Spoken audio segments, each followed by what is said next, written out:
The world you now enter is complex, full of uncertainty, injustice, and polarization.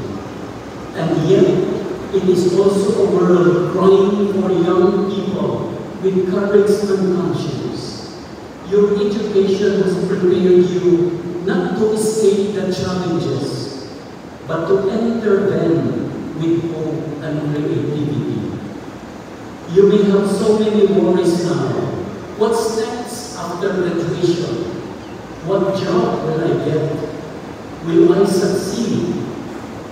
In the Gospel, Jesus says, do not worry about all these things. Instead of promising answers, Jesus gives you something deeper, a direction.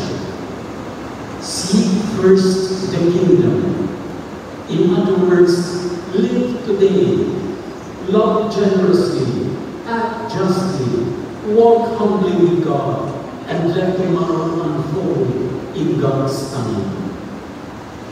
This doesn't mean we live passively, but it does mean we live with trust. The same God who gave you breath, the same God who called you to Savior and brought you through these years will not abandon you now. Maybe at times you say to yourself, oh, I'm still very young for this.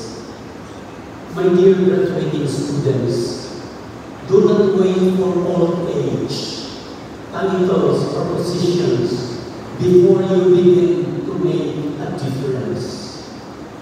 You don't need to be older or more established to shape society.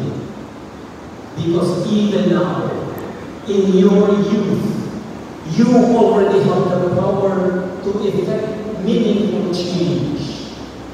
Your age is not a limitation. It is a gift. Because it means you have the energy, dreams, and creativity, and a fresh vision that the world desperately needs. You have seen this clearly in the recent midterm elections.